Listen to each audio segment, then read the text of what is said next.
tatkala mereka sudah mencapai masa tua, fala taqul lahum uffin, maka jangan berkata kepada mereka, ya. Dan kata para ulama dalam bahasa Arab adalah kalimat terendah yang menunjukkan kejengkelan. Kalimat terendah yang menunjukkan kejengkelan. Ya, kalau kita bahasa Indonesia mungkin cih, bahasa Arab Seandainya ada kalimat yang paling rendah yang menunjukkan kejengkelan lebih rendah daripada maka akan didatangkan oleh Allah dalam Al-Qur'an. Tetapi ternyata kalimat yang paling rendah yang menunjukkan kejengkelan adalah Ini dijadikan dalil oleh para ulama bahwasanya namanya durhaka adalah menunjukkan kejengkelan kepada orang tua. Itu adalah bentuk apa? Durhaka.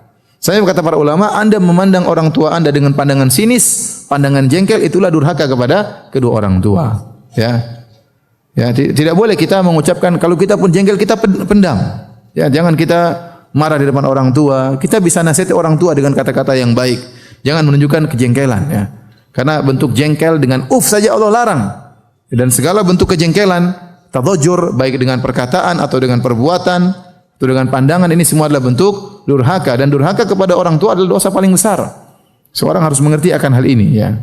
Ya, sampai-sampai Ali Zainal Abidin, ya, Ali bin Husain Zainal Abidin terkenal adalah seorang lelaki yang sangat berbakti kepada ibunya. Tetapi anehnya sahabat-sahabat yang mengatakan, kami heran lihat Anda tidak pernah makan sepiring dengan ibu Anda. Kata dia, saya tidak berani makan sepiring dengan ibu saya khawatir tatkala saya makan ada makanan yang dilirik oleh ibu saya duluan makan makanan tersebut. Saya tidak ingin menyakiti hati ibu saya, ya. Oleh karena seorang berusaha tidak membentak kedua orangnya. Kalau orang tua lagi marah, mungkin telepon kita, bentak-bentak kita diam aja udah. Iya bu, gitu aja, jangan dilawan, ya. Jangan dilawan. Ini orang tua kita. Ya, kalau kita mengagungkan orang tua berarti kita mengagungkan Allah Subhanahu wa taala. Karena Allah yang menyuruh kita mengagungkan orang tua. Tapi kalau kita bentak, kita lawan, kita bantah, berarti kita kurang mengagungkan Allah Subhanahu wa taala. Wala tanharhuma, dan janganlah membentak keduanya. Wa qul lahumā qawlan karīmā, dan ucapkanlah bagi keduanya perkataan yang mulia. Artinya apa? Kita berusaha milih-milih kata tatkala berbicara dengan orang tua. Sebagaimana kalau kita bisa memilih-milih kata tatkala berbicara dengan teman, berbicara dengan kawan, berbicara dengan bos, berbicara dengan ustaz dengan kata-kata yang enak, maka orang tua lebih utama. Anda menghormati orang tua lebih utama daripada menghormati ustaz, ya. Ya, tidak ada dalilnya dalam Al-Qur'an menghormati ustaz. Ada dalilnya? Enggak ada. Tapi Al-Qur'an menghormati orang tua banyak dalilnya, ya. Kalau kita berbicara dengan ustaz, assalamualaikum ustaz, mohon maaf saya punya pertanyaan, kita bisa mengatur kata dengan baik. Kenapa dengan orang tua tidak bisa, ya? Kenapa dengan orang tua tidak bisa? Maka kita berusaha merendahkan diri, ya, di hadapan orang tua, jangan angkuh. Ada seorang alim ulama, ya, kalau tidak salah namanya Mansur bin Mu'tamir, ya. Dia memiliki murid-murid, ya, ngajar ilmu hadis, ya. Tatkala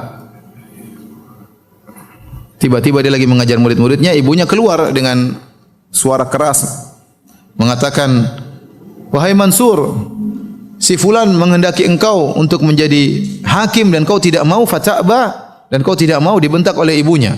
Ibunya orang awam, sementara Mansur orang yang alim. Maka Mansur hanya menundukkan kepalanya, sama sekali tidak berani menatap ibunya, ya. Dia tidak mengatakan, "Bu, ibu enggak ngerti, ya. Kalau jadi hakim itu berat. Bisa masuk neraka gara-gara jadi hakim. Saya tidak mau jadi hakim." Dia tidak ngomong begitu, dia diam aja, ya. Maka jangan kita merasa angkuh di hadapan ibu kita. Ibu kan ngerti, ibu kan dulu jadul, kita kan zaman sekarang lain, ya. Jangan samakan dengan zaman ibu, enggak. Ibu enggak ngerti tentang masalah kerjaan, ibu enggak ngerti. Udah, kalau kita tolak dengan bahasa yang halus, jangan merendahkan, jangan sekali sedikit pun mengucapkan kata-kata yang menunjukkan kita merendahkan apa? Orang tua. Tidak ngertilah, tidak inilah, tidak pahamlah, jangan. Meskipun Anda sudah mencapai gelar tertinggi, Anda harus menghormati kedua orang tua. Al-Imam Abu Hanifah rahimahullahu taala punya ibu, ya. Pernah punya masalah, bertanya kepada Al-Imam Abu Hanifah. Dan Abu Hanifah sudah berfatwa, dia tidak mau dengar. Kata ibunya, saya tidak mau dengar kecuali dari si fulan. Si fulan itu di masjid pandai berorasi, tapi ilmunya kurang. Dan orang yang paling alim di zaman tersebut Al-Imam Abu Hanifah. Semua orang tahu yang paling alim Imam Abu Hanifah. Ya, makanya ada perkataan ulama, azhadun nasi fil alim ahluhu. Orang yang paling kurang menghargai seorang alim biasanya keluarganya sendiri. Biasanya keluarganya sendiri, ya. Ada seorang ustadz mungkin orang-orang hormat sama dia, tapi mungkin dia diomel-omel sama kakaknya, diomelin sama adiknya, diomelin sama istrinya, diomelin sama orang tuanya. Padahal sama orang lain semuanya hormati dia, semuanya orang, ya, tapi demikianlah kenyataannya. Terkadang orang alim itu yang paling kurang menghargai dia adalah keluarganya sendiri. Nah, Imam Abu Hanifah rahimahullahu taala orang alim terkenal dan ibunya tahu dia alim, tapi ibunya tidak mau dengar fatwanya, maunya dengar dari orang lain. Maunya dengar dari orang lain, orang itu karena pintar berorasi, mungkin ibunya senang dengar ceramahnya, padahal ilmunya enggak ada. Akhirnya dia minta Abu Hanifah untuk ngantar dia. Abu Hanifah ngantar ke orang alim tersebut. Mungkin orang alimnya masih ceramah, Abu Hanifah mungkin duduk mendengarkan. Ya bayangkan orang alim, ulama besar dengar ceramah orang yang ilmunya kurang, ya. Setelah itu Abu Hanifah datang kepada orang alim tersebut, mengatakan, "Wahai fulan, ini ibu saya mau bertanya kepada engkau tentang suatu permasalahan." Loh, kau enggak tanya sama kamu? Dia maunya sama kamu. Ya udah, makanya saya antar dia karena dia ingin bertanya sama kamu.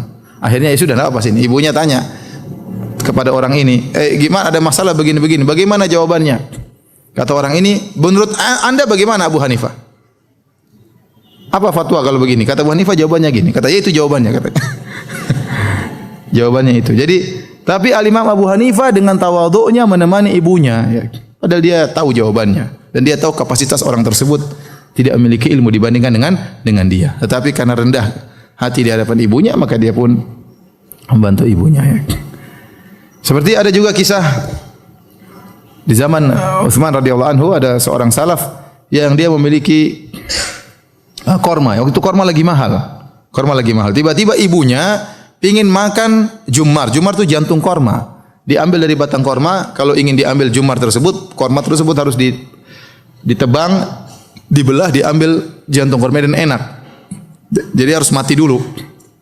Ibunya tahu-tahu ingin makan tersebut, sementara korma lagi mahal-mahalnya. Maka dia pergi ke pohon korma tersebut, dia tebang kormanya untuk ambil jumarnya untuk dikasihkan kepada ibunya. Orang-orang pada mencela dia. Kamu kok tahu korma lagi mahal, kok malah dirusakin, ditebang? Kata dia, ibu saya lagi pingin makan ini dan kebetulan saya mampu.